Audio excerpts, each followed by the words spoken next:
Bonjour et bienvenue sur notre chaîne Mes Inspi, la chaîne qui vous donne des inspirations dans différents domaines comme la gestion du temps et la productivité.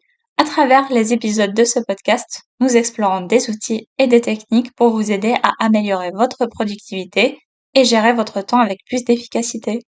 Aujourd'hui, nous allons parler d'une méthode de gestion des tâches qui va transformer la façon dont vous organisez votre travail et vos activités. La méthode GTD, l'acronyme de Getting Things Done. Mais avant de plonger dans ce sujet, n'oubliez pas de vous abonner à notre chaîne pour nous soutenir et d'activer la cloche de notification. C'est parti!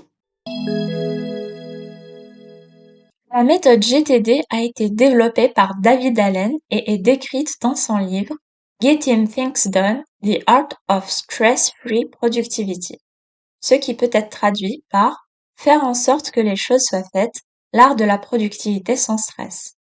L'objectif de la méthode GTD est d'aider les individus à organiser leurs tâches et gérer leur temps de manière efficace tout en réduisant le stress. Cette méthode repose sur 5 étapes clés: collecter, traiter, organiser, réviser et agir. Voyons chacune de ces étapes en détail. Étape 1. Collecter. Dans cette étape, l'idée est de collecter et recueillir toutes vos tâches, idées, engagements et tout ce qui nécessite votre attention dans un système de collecte fiable, dans le but de vous libérer l'esprit et sortir tout ça de votre tête. Vous pouvez stocker ces éléments dans un carnet, un post-it, une application de notes ou tout autre support qui vous convient. L'important est de vraiment vider votre esprit de toutes ces pensées pour ne pas vous sentir submergé. Par exemple, imaginez qu'une super idée pour un projet au travail vous vient en tête ou que vous vous rappelez une tâche ménagère à faire. Plutôt que de garder tout cela en tête, vous les notez immédiatement dans votre système de collecte. Étape 2. Traiter. La deuxième étape est de traiter votre collecte. Une fois que vous avez recueilli toutes vos tâches et idées, il est temps de les clarifier et de déterminer ce que représente chacune d'entre elles et ce que vous devez en faire. Pour chaque élément de votre liste, demandez-vous s'il nécessite une action à faire de votre part. Sinon, décidez s'il faut l'éliminer, l'archiver ou bien le mettre en attente. Si cet élément a besoin d'action, alors quelle est cette action ou bien quelles sont les prochaines actions s'il s'agit d'un projet? Si la réalisation de la tâche prend moins de 2 minutes, alors réalisez-la. Sinon, passez à la prochaine étape du processus. Étape 3. Organiser. La troisième étape est d'organiser et de classer vos tâches dans des catégories et listes appropriées dans le but d'établir un plan d'action. Les tâches peuvent être classées par contexte, par projet ou par échéance. Ajoutez les rendez-vous et les échéances à votre calendrier, déléguez les tâches qui peuvent être déléguées, planifiez les tâches et les sous-tâches de vos projets. Organiser vos tâches vous permet de voir clairement ce que vous devez faire et de tout prioriser efficacement. Par exemple, vous pourriez avoir une liste pour les appels à passer, une autre pour les courses à faire et une liste de tâches pour la gestion de votre projet au travail.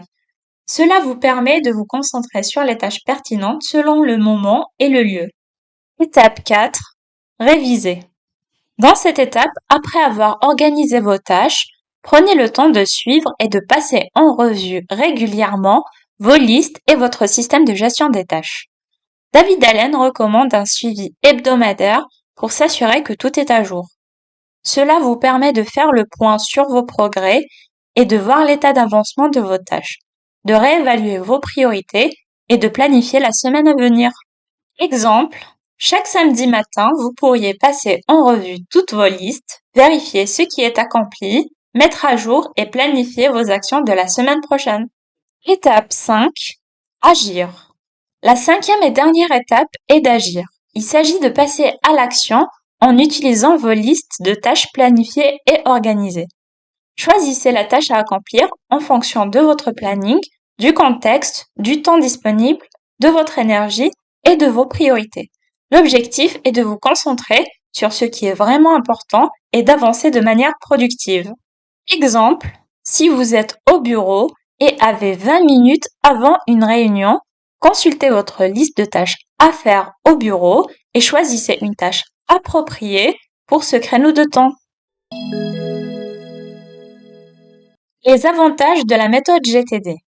La méthode GTD offre de nombreux avantages.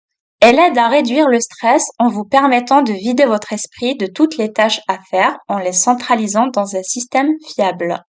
Elle vous permet de gagner du temps dans votre vie pro, mais également dans votre vie perso en organisant mieux vos tâches.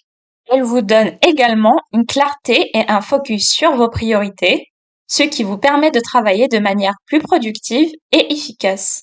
Enfin, GTD est flexible et peut être adapté à différents modes de travail. La mise en pratique de la méthode GTD. Pour mettre en pratique GTD, vous pouvez utiliser divers outils tels que des applications de gestion des tâches dédiées comme Trello, des applications de notes comme celles que vous avez sur votre téléphone ou simplement un carnet de notes. L'important est de choisir un système avec lequel vous êtes à l'aise et qui vous permet de suivre les 5 étapes de la méthode. C'est tout pour notre introduction à la méthode GTD. Nous espérons que cela vous a donné une bonne compréhension de cette approche simple et puissante pour gérer vos tâches. Si vous avez aimé cet épisode, n'oubliez pas de vous abonner et de laisser un like. Merci de nous avoir écoutés et à bientôt dans un nouvel épisode. Prenez soin de vous.